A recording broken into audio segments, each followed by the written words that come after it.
유난히 짧았던 올봄. 오는가 싶더니 어느새 저만치 물러나 있어 더욱 눈부신 봄의 끝자락을 만나러 갑니다.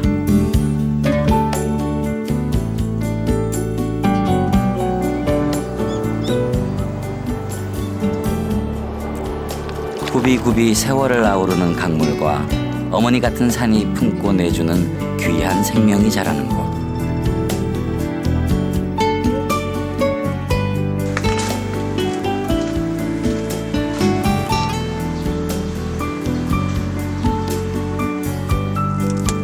땅에선 사람의 몸과 마음도 아름답고 소박한 자연 그대로를 닮아갑니다. 더불어 살아가는 삶의 풍경이 정겨운 고장, 경남 산청입니다.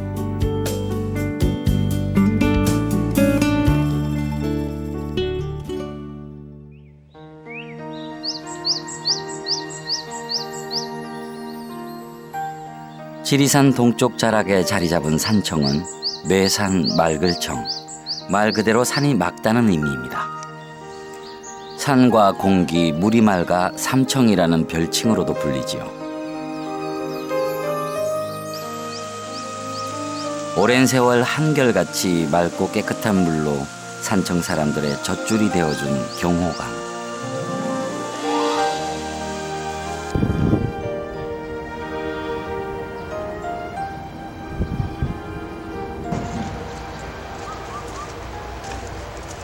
이른 새벽녘, 고요히 흐르는 강을 깨우는 이가 있습니다.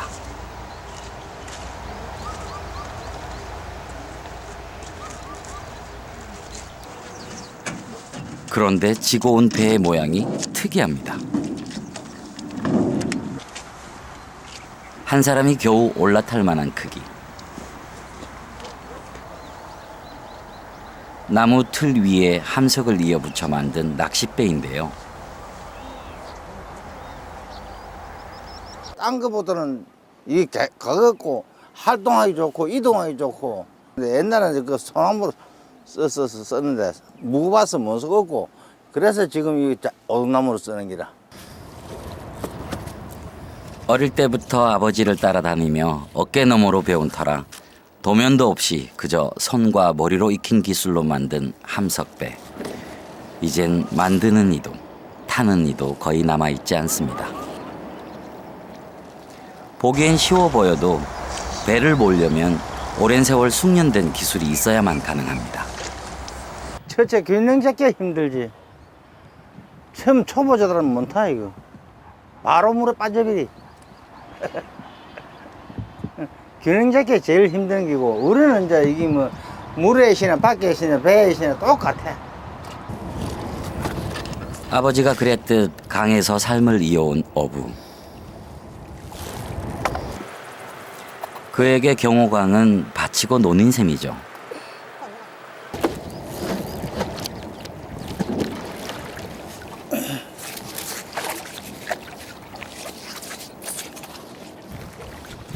경호강에 서식하는 어류만 해도 어림잡아 5, 60여 종. 1급수 맑은 물에서만 볼 수 있는 물고기도 곧잘 눈에 띕니다.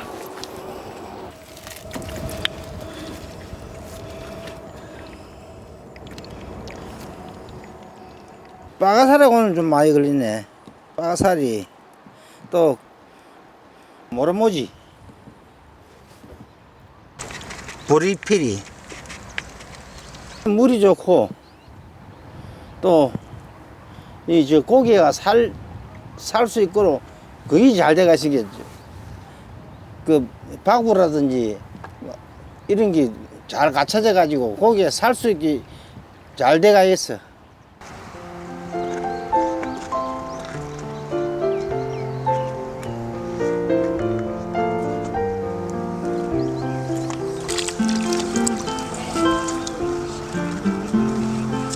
노력한 만큼 많은 것을 내주는 경호가. 하지만 모두를 거두어가진 않습니다. 아직 어린 녀석들은 다시 강으로 돌려보냅니다. 고기 잡는 사람들이 이런 준수해야 되지. 이 안 가면 안 되는 기라. 고기 씨를 말리는다 뭐. 오랜 세월 강과 더불어 살아오며 터득한 지혜. 그렇게 삶의 터전을 지킬 수 있었습니다.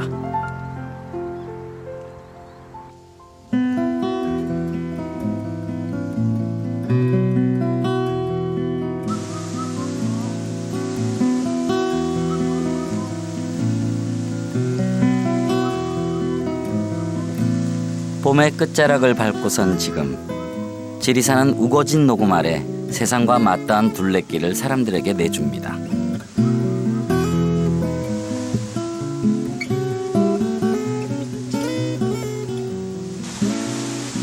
지리산 둘레길은 전라도와 경상도에 걸쳐 있는 120여 개 마을을 잇는 274km의 도보길입니다. 그중 산청을 통과하는 제5구간은 오염되지 않은 청정한 자연을 만끽할 수 있는 곳으로 손꼽힙니다.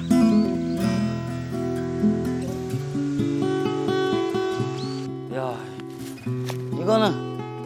이게 취나물이에요, 취나물. 허허. 이거 산쑥이라고 하는 건데요. 아, 향이 정말 진해요. 요거 이 꼬다리만 살짝 뜯어가지고 쑥 된장국 끓이면 진짜로 맛있어요. 꽃과 나물들이 뭐 지천에 널려 있는 이런 곳이 흔치 않죠.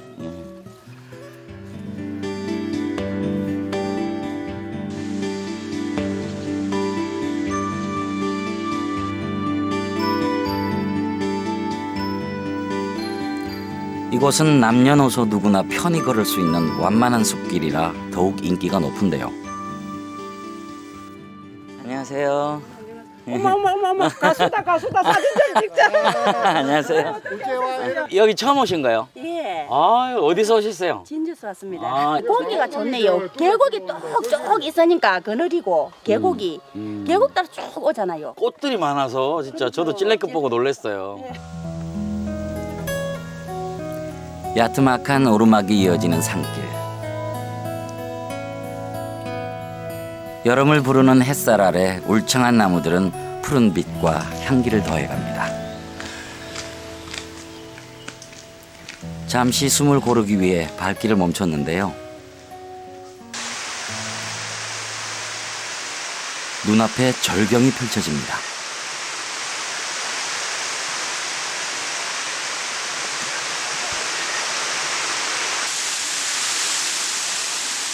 거대한 바위 절벽과 실록이 어우러진 시원한 물줄기가 가슴 속까지 시원하게 적셔주는데요. 아, 멋있다. 아니, 막 숲속 오르다가 갑자기 뻥 하고 이렇게 발견이 되는데. 둘레길 제5구간에 백미로 꼽히는 상사폭포.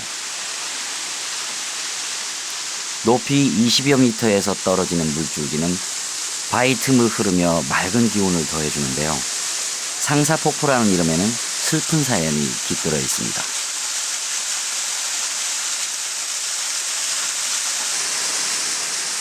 동네 처녀를 짝사랑하던 총각이 상사병으로 죽자 처녀마저 죽어 함께 바위가 되었다는 것인데요. 애달픈 사연이 아름다운 풍경을 더욱 오래도록 기억되게 합니다.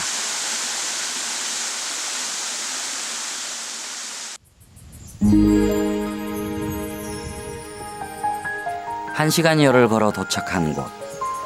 이곳에 오르면 지리산을 품고 불어오는 바람과 마주하게 됩니다. 한눈에 산청이 내려다 보이는 둘레길의 정상.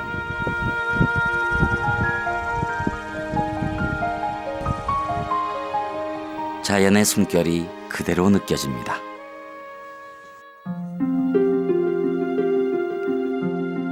경상남도 중서부에 자리 잡고 있는 산청.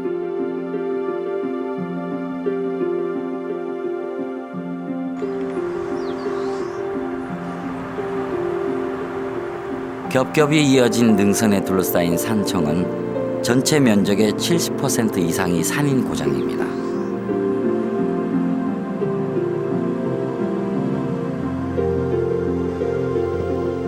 산청의 북서쪽, 왕이 머물렀다 하여 이름 붙여진 왕산. 깊숙한 곳에 우리나라에선 보기 힘든 독특한 형식의 왕릉이 있습니다.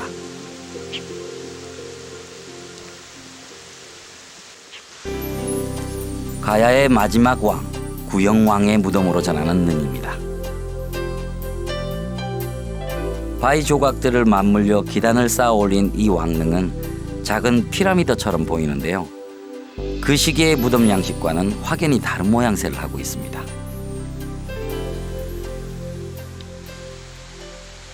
이 왕릉은 가야의 마지막 왕인 구영왕 왕릉입니다. 나라를 지키지 못하는 임금으로서 어떻게 호화스러운 좋은 무덤을 만들겠느냐, 가슴에 돈을 얹어 잘못을 뉘우치는 뜻으로 무덤을 해달라는 유언에 의해서 이렇게 돌무덤이 되었다고 전해 내려오고 있습니다. 백성들을 지키기 위해 신라의 왕위를 양도하고 스스로 물러났다는 구영왕. 그런데 이 왕릉이 신비롭게 전해지는 데엔 남다른 이유가 있습니다. 칡능쿨이 이 울장을 넘어오다가도 다시 돌아가는가 하면은 새가 나르지 못하기 때문에 보시는 바와 같이 이런 비석이나 석상에 새의 오물이 보이지 않습니다. 천년의 세월을 지나오면서도 옛 모습 그대로를 간직하고 있는 구영왕릉. 이 땅에 쌓인 역사 속엔 우리가 알지 못하는 비밀들이 얼마나 많이 깃들어 있을까요?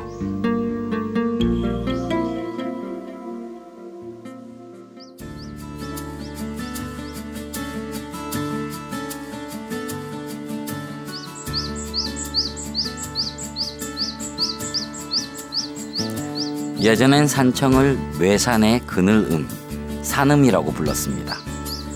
산그늘이 많고 골짜기가 깊다는 뜻이겠죠. 골짜기마다 싱그러움이 가득한 계절, 발길 닿는 어디든 머물고 싶은 땅이 바로 산청입니다.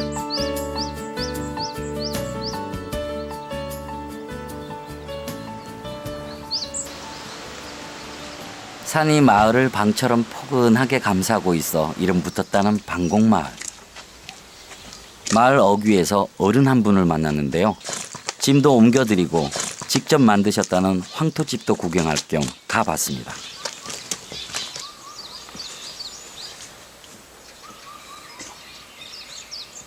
열리틀 만에 이 집 이리 맹갈았어. 오호. 열리틀 만에가 이리 맹갈았는데 쌀짜리가 있어. 10kg짜리. 자루에다가. 어. 10kg짜리 쌀에 진짜 쌀짜리에다가 황토로 탁탁 넣어갖고 돌아가면서 착착착착 쌌어. 돌아가면서.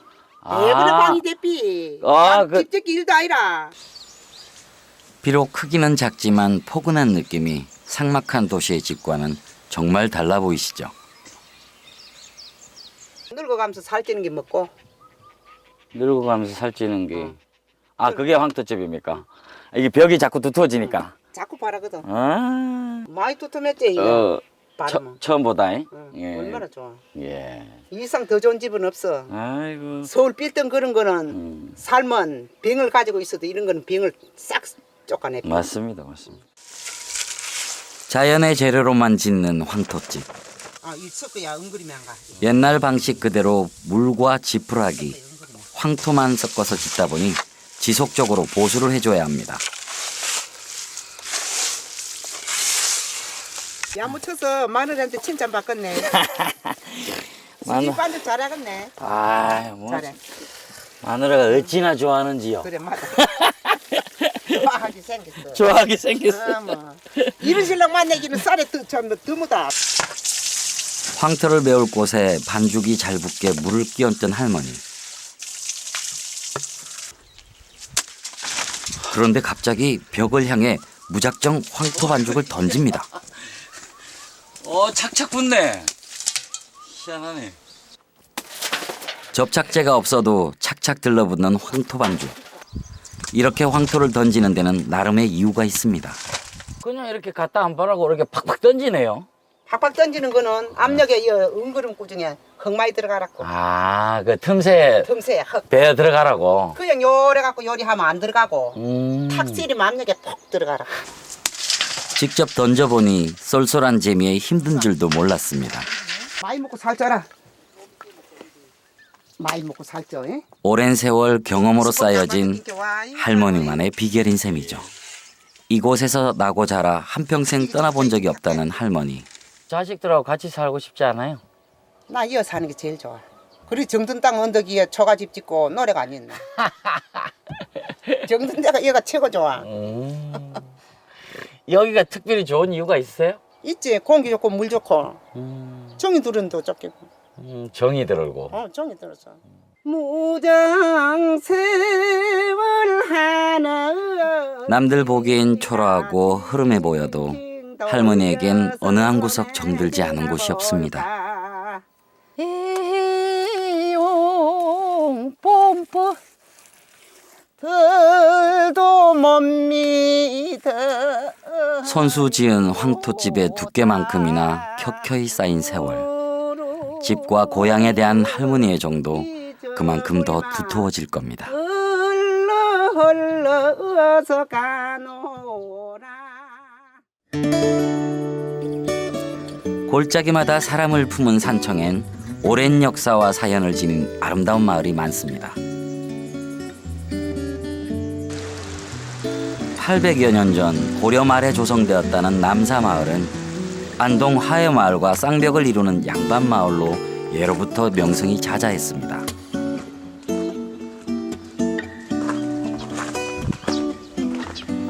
특히 옛 모습을 그대로 간직한 담장이 유명해 남사 예담촌으로 불리는데요.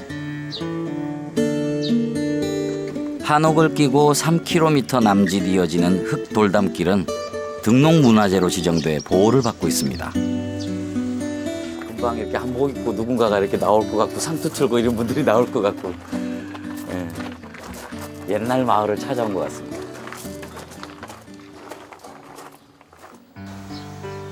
다양한 시대의 한옥이 어우러져 있는 것으로 유명한 남사예담촌. 1930년대에 지어진 이 집은 한 채 처마 밑에 실형을 만들어 자주 쓰는 물건을 보관하고 조명과 환기를 위해 교창을 내는 등 실용적인 구조가 돋보입니다.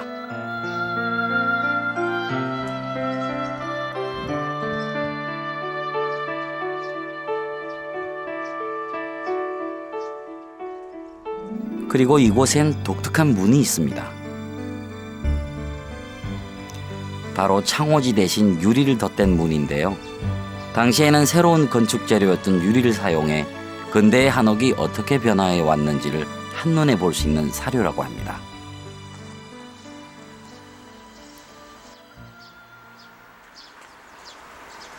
담길을 걷던 중 특이한 나무를 만났습니다.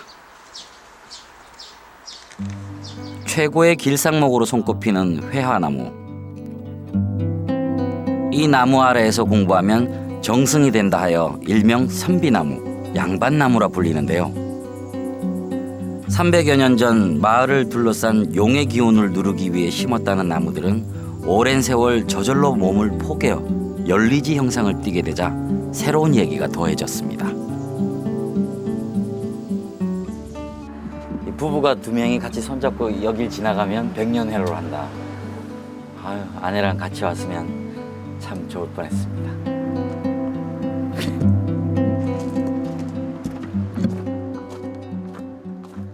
나무를 지나 다다른 한 고택. 이 마을에서 가장 오래된 이시고택입니다. 아이고, 안녕하세요. 아이고, 반갑습니다. 1700년대 목조 건물로 남사 예담촌의 대표적인 한옥인데요. 남북으로 긴 땅에 안채를 중심으로 건물들이 미음자형으로 배치되어 있습니다. 세월이 무색할 정도로 잘 보존되어 있는 이 집은 다른 한옥보다 유달리 편안하게 느껴지는데요. 이 집이 편안한 이유를 여기 올라가서 경험을 해보면 알 수가 있어요. 이 처마를 보시면 저희 키하고 별로 차이가 안 나죠. 아, 좀 낫네요. 예. 그래서 처마도 또 이게 너무 곡선이 심하지 않고 약간 곡선을 줬어요. 그래서 너무 이렇게 날개를 이렇게 높이 올려서 곡선을 많이 주면 좀 위압감이 생기고. 왠지 마음이 편안해지네. 설명을 듣고 나니까 더 편안해지네. 옛 선인들의 지혜가 고스란히 녹아있는 고택들. 문명의 이기가 주는 편리함은 없지만 마음만큼은 넉넉해집니다.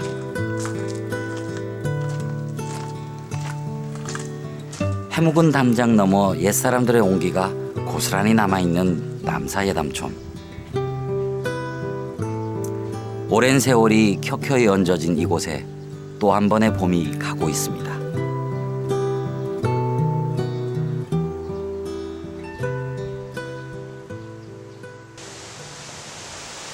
세파에 찌든 몸과 마음을 씻어내기에 더없이 좋은 지리산.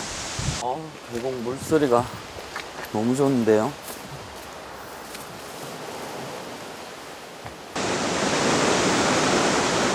지리산의 주봉 천왕봉에서 시작되는 대원사 계곡.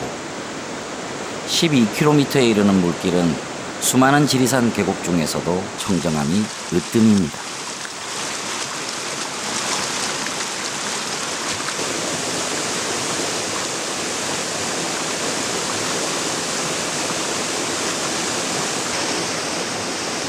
물은 흐르면서 스스로 맑아진다고 하던가요?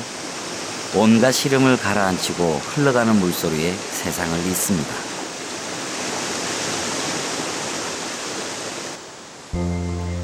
옛 선비들이 더위를 피하고 마음을 씻기 위해 맑은 물에 발을 담갔다는 탁조. 저도 잠시 옛사람들의 마음이 되어봅니다.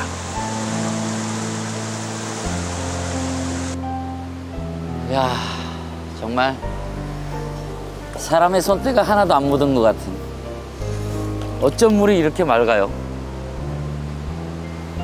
나무도 숲이 너무 우거져가지고 이렇게 앉아 있으니까 정말 어머니 품에 포근하게 안겨 있는 그런 기분이에요. 정말 무릉도원이라는 게 이럴 때 쓰는 말이 아닌가 싶어요. 세상은 언제나 우리에게 빨리 달려라, 뒤처지지 마라 하고 있지만 가끔은 이렇게 걸음을 멈추고 마음을 쉬어가는 것도 좋을 것 같지 않습니까?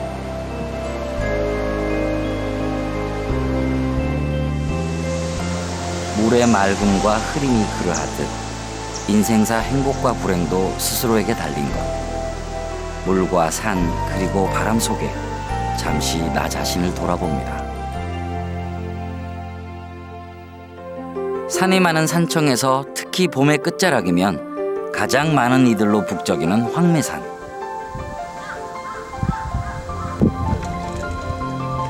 자연의 아름다움 중에서도 화사하게 피어나는 봄꽃을 첫손에 꼽는 분들이 많은데요.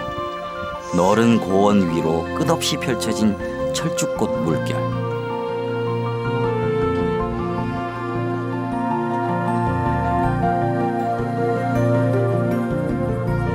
진분홍빛 꽃들 사이로 기암괴석과 소나무가 절묘한 조화를 이루는 황매산 철쭉은 외국에서도 인정한 한국의 절경 중의 한 곳입니다.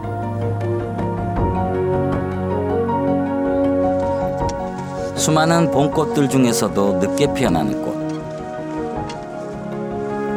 그래서 매년 철쭉이 피어날 때면 수많은 상춘객들이 마지막 봄의 향기를 만끽하기 위해 황매산을 찾습니다.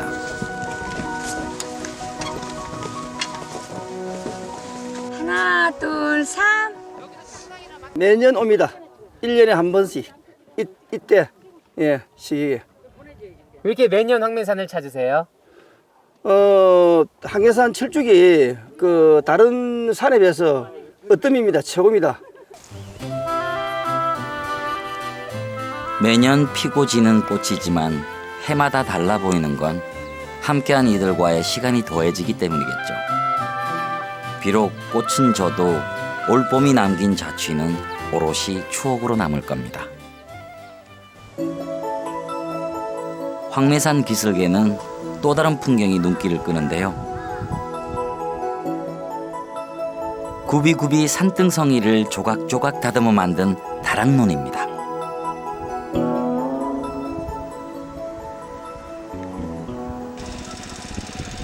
논 한마지기가 10조각, 20조각 나 있던 시절. 좁디 좁은 논이지만 하루 종일 쉴 틈이 없었죠. 이제 일손이야 기계의 힘을 빌린다지만 때를 지키는 것만큼은 기댈 곳이 없습니다. 지대가 높다 보니 일교차가 커서 평지의 논보다 이른 모내기를 해야 하지만 벌레가 드물어 유기농법으로 농사를 짓습니다.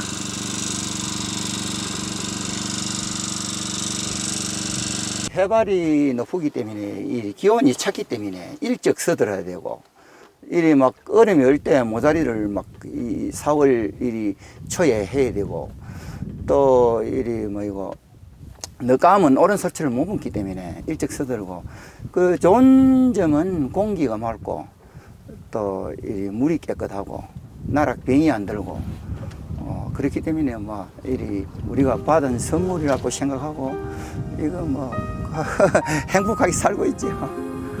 고된 일상도 선물로 여기는 넉넉한 마음이 풍성한 수확으로 돌아오길 바랍니다. 논에서 모내기를 준비할 때쯤이면 밭에서는 보리가 조금씩 익어갑니다. 양식은 바닥이 나고 보리는 미처 여물지 않은 온유월. 예전에는 태산보다 넘기 힘들었다는 보릿고개가 바로 이 시기죠.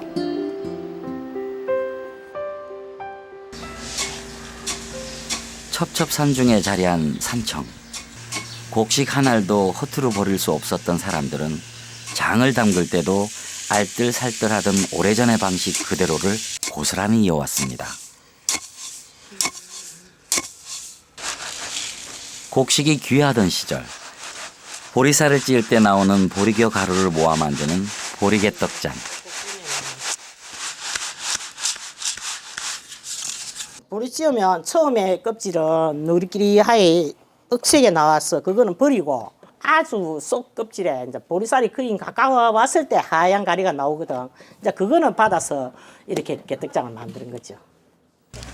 네, 반죽. 가루를 치대어 만든 반죽을 둥글게 떡처럼 빚어 만든 보리겨떡은 볼품없는 모양새 때문에 보리개떡이라는 이름이 붙여졌는데요. 가운데 구멍을 뚫어 도넛처럼 보입니다.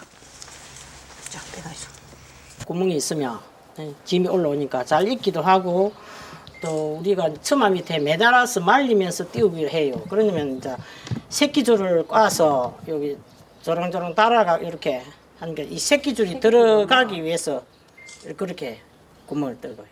옛날에는 호박 이파리 문대 엮고 감자 이리 썰어 엮고 요걸 해갖고 요리 이렇게 했어요.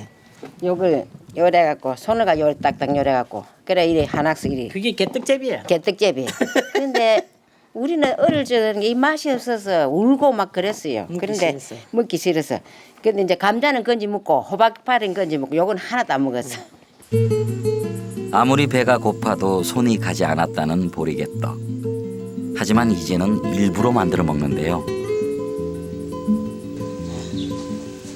보리개떡장은 다른 장과는 달리 만드는 방법이 독특합니다. 일단 보리개떡을 숯불에 은근하게 굽는데요. 수분을 없애고 발효를 시키기 위한 사전 준비라고 할 수 있죠. 예전엔 나무도 아까워서 왕겨를 태운 재에 굽다 보니 열이 약해 3, 4일을 꼬박 불 앞에 있어야 했습니다. 자욱한 연기 때문에 고생이 많았겠죠. 그 부분을 약간 굽어야 이게 고소하고 잘 뜨고 잘 마르고 그래요. 배고파 울고 만들다 울게 했을 보리개떡. 정말이지 눈물 젖은 음식이네요. 바짝 구운 보리개떡은 다시 말려야 하는데요. 보리개떡을 말릴 땐 꼭 지프로 꼬은 새끼줄이 겁니다. 지폐 균으로 발효를 시키는 거죠. 이렇게 적어도 서너 달, 길게는 1년 정도 말려야 장을 담글 수 있습니다.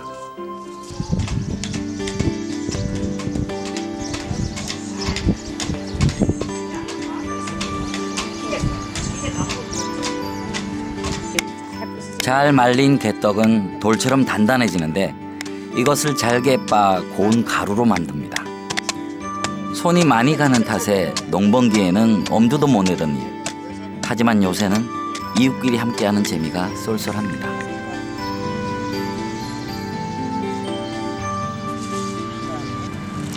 콩물이 제일 중요해요. 콩물 좀 어느 정도 뜯고. 예전엔 콩을 삶아낸 물에 고춧가루도 아까워서 고추 씨만 넣어 만들었다는 개떡장. 딱 색깔 됐지? 됐어. 여러 가지 채소를 넣고 삭혀서 반찬으로 먹기도 했는데요. 가난했던 시절 부족한 재료를 모아 먹을거리를 만들어냈던 우리 어머니들의 정성과 지혜가 이 소박한 음식에 담겨 있습니다.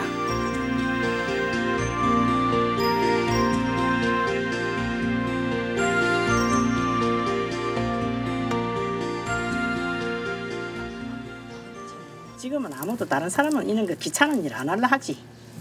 우리께는 이제 어쩔 수 없이 배웠으니까 옛날 음식 한번 먹어보자는 식으로 해보는 거지. 옛날 노인네들 한 거 그거 안 잊고 뭐 대를 이어주기 위해서 우리가 이래 하는 기지. 독에 넣은 보리개떡장은 그대로 1년을 숙성시켜야 먹을 수 있습니다. 보잘것없는 재료들이 어머니의 손맛에다 세월이 더해지면 어떤 맛을 내는지 정말 궁금한데요.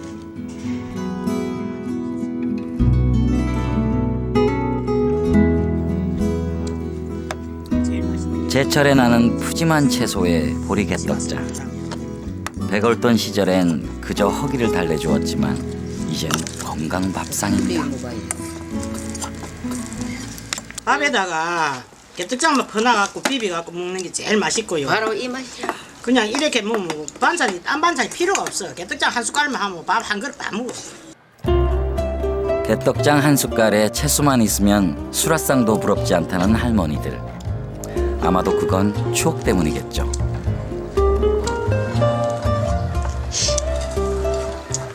그때는 친구들 모이면 막 이 한 가지만 갖다 놓고 밥 먹고 서로 그리 살았는데 지금은 음식이 뭐 얼마나 개방돼 갖고 그래도 그때가 좋았어. 그 시절 좋고 돌아가고 싶어요. 그 시절로. 소박하게 먹기도 쉽지 않은 풍요로운 세상. 추억의 맛이 그리워집니다. 삶이 풍족치 않았던 시절부터 지리산은 어머니처럼 품속에서 나고 자란 것들을 아낌없이 내주었습니다.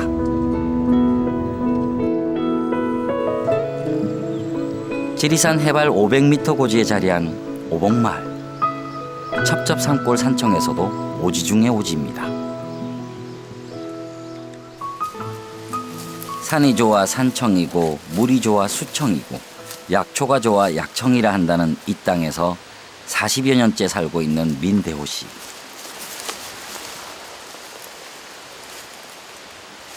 약초가 올라오기 시작하는 봄이면 지리산을 부지런히 누비고 다닙니다.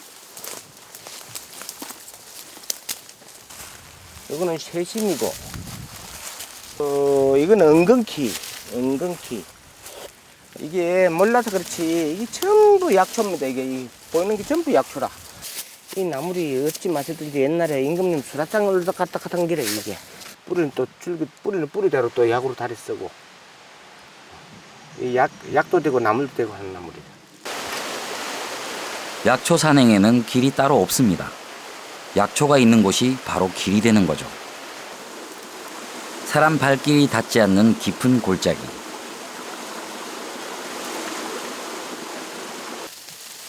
지리산은 품 안 깊숙이 보물들을 숨겨뒀습니다.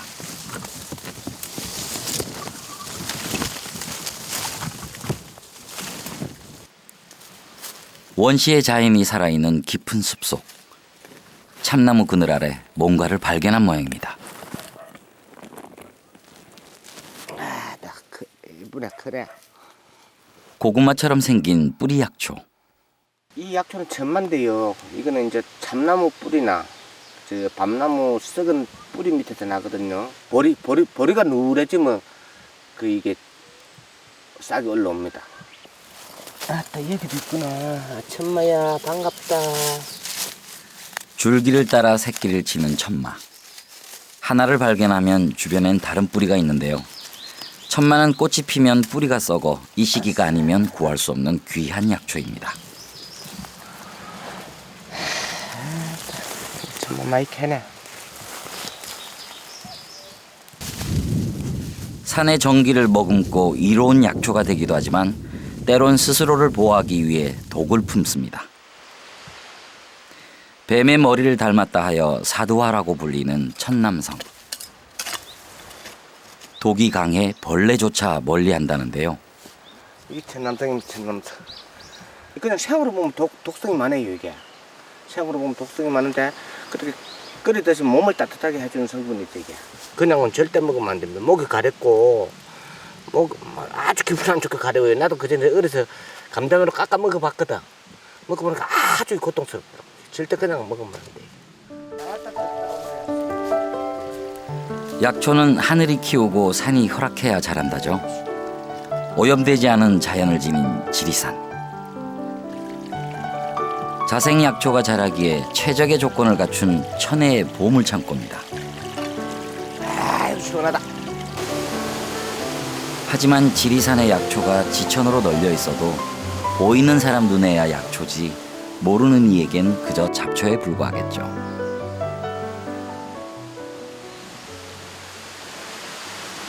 민대호 씨의 손길이 다시 분주해집니다. 이 기암입니다. 이거는 해발 한 8,900고지 되는데 이제 깊은 산 속에 있는 거고. 이게 백작이거든, 백작향요. 여기 이제 요런 꽃이 피면, 이렇게 꽃이 피면 7년이 돼야 꽃이 피게. 우리 어릴 때는 이게 이제 취하거나 배 아팠을 때, 이 뿌리를 잘라서 다리 마시면 배 아픈데 최고래, 여름에. 이게 엄청 효과가 좋아. 산이 주는 만큼 산을 아끼는 것도 그의 몫입니다. 오늘도 산이 허락한 만큼만 약초를 담아갑니다.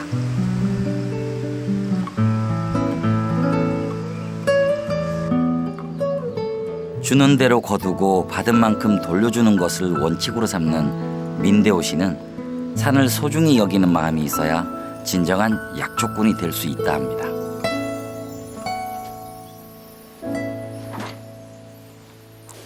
철마다 좋은 약초의 종류도 다양한데요.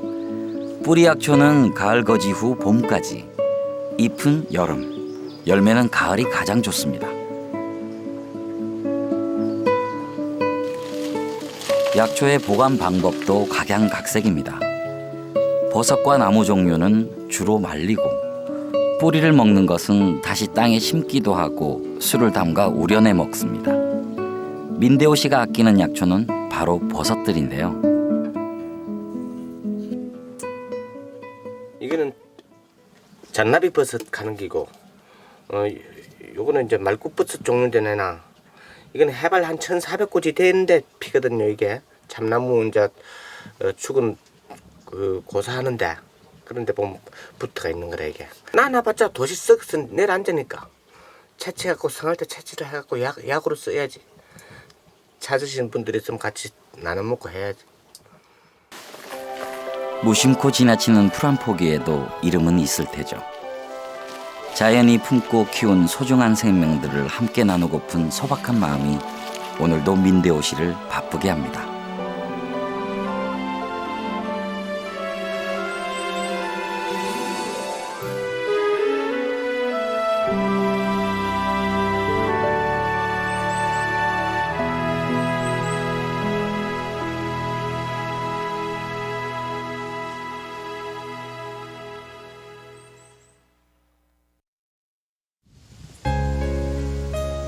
지리산 기슭에 위치한 시천면. 물이 거슬러 올라간다 하여 반천이라 불리는 청정마을.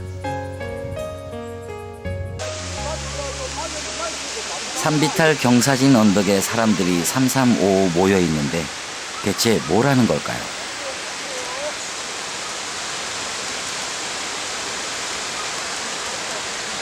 이게 무슨 산비탈에서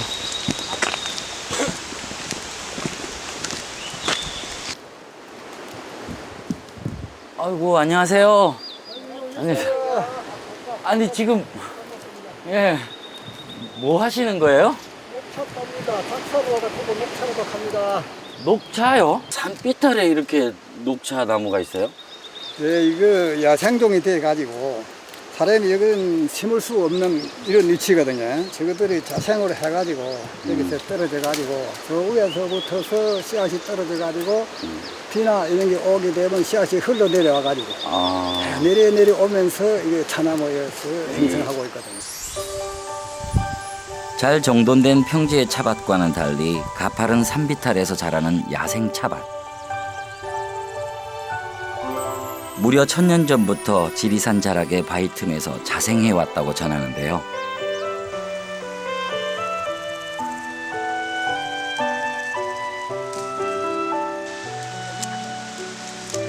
현재 지리산 고운동 계곡 주변인 반천마을 등에서 야생 차나무가 자라고 있습니다. 이 차나무 잎으로 만드는 산청의 황차는 잎을 따는 것부터 다른데요. 일창일기라고 부릅니다. 녹차를 가공할 때 이렇게 따고 우리 황차를 할 때는 이거 약간 길게 이렇게 길게 따거든요. 줄기가 있기 때문에 여기서 줄기에서 우러나는 게 너무나 많이 우러나요. 오랫동안 해도 약이 많이 우러나는 거예요. 이게 특징이지. 이게 얼른얼른 눈에 잘 안 들어오네요. 뭘 딸라 그런데. 얼마나 힘든데 아니죠. 아, 이게 비탈에 버티기도 힘들고. 1년에 4번 정도 따는 다른 지역과는 달리 이곳 차는 새순이 올라올 무렵 한 번 정도밖에 딸 수 없습니다. 손끝을 따라 자연 그대로의 향기가 전해집니다. 무슨 향이 나는데요? 그죠? 참 좋은 냄새가 나지. 예. 향 냄새. 수확량이 적어도 야생 상태 그대로를 보존하기 위해 약도 치지 않고 잡초도 내버려 둡니다.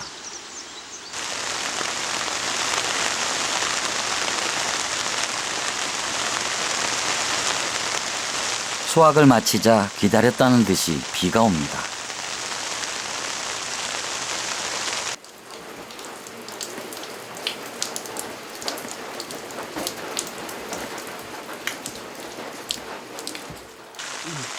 그날 따온 찻잎은 바로 덮어야 하는데요. 이게 뭐예요? 옛날에 토종 벌통입니다. 벌통으로 지금 땔감으로 떼는 거예요? 네, 이걸 갖고 불 조절하기가 아주 쉬운 방법이라서 이걸 가지고 합니다. 안에 벌밀 자체가 여기 벌통에 전부 올라붙어 있어요, 이게. 벌밀들이. 네, 그러니까 불 조절이 착하게 됩니다, 이거 갖고 하면. 물을 한번 떠. 녹차잎을 덮는 살청 과정. 황차를 만들 때는 200도 정도로 온도를 유지해야 해 예로부터 벌통을 사용해 왔는데요. 다는 거, 차잎을 튀긴다는 거. 온도를 맞춘 가마솥에 오늘 수확한 찻잎을 넣습니다. 좋은 찻잎은 200도의 고온에서도 덮는데 오래 걸립니다.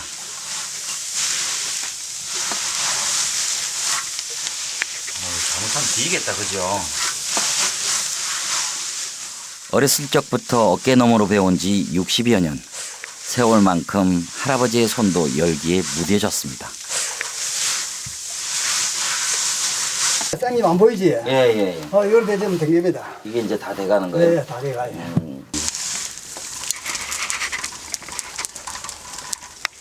이제 잘 죽었지.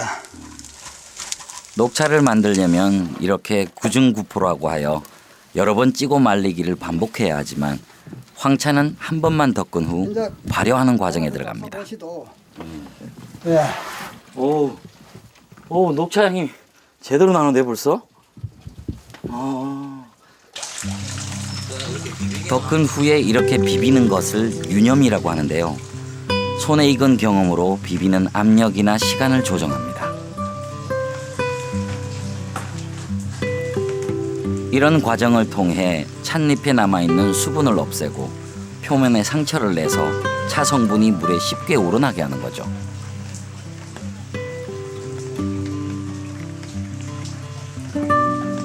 그리고 10시간 정도 그늘에서 말린 뒤 건조시키면 황차가 완성되는데요.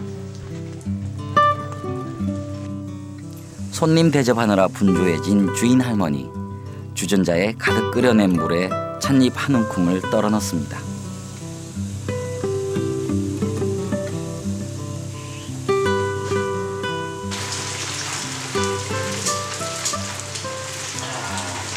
얘를 갖춰 마시는 녹차와는 달리 산청 황차는 보리차 마시듯 훌훌 들이키는 것이 제맛이라죠.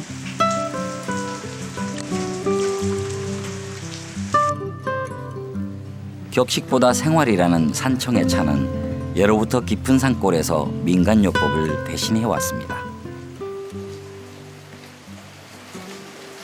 우리는 그만 이걸 푹푹 삶아갖고 냄비든 진지자에도 아무데라도 푹푹 삶아가지고 숙염처럼도 먹고 옛날에는 배가 아파도 이거 삶아 먹고 머리가 아파도 이거 삶아 먹고 근데 소화도 이거 먹고 나면 잘 돼요. 뜨거운 차 한 잔에서 산청의 자연을 만납니다. 이게 정말 맛도 녹차도 아닌 것이 홍차도 아닌 것이 한 중간쯤 되는 그런 맛 같고요. 되게 향이 짙어요. 맛있는데.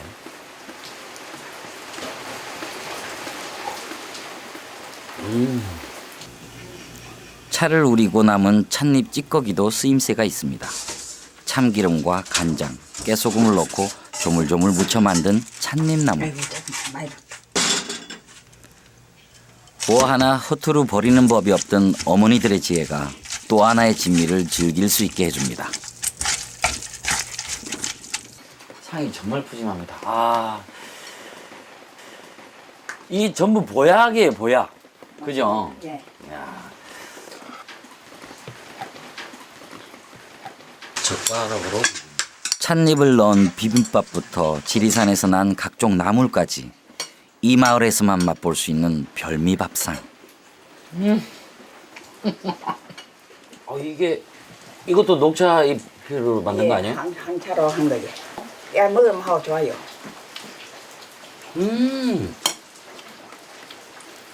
이게 참기름 냄새도 살짝 나면서 네. 그 녹차 특유의 향이 그대로 살아있네요. 네.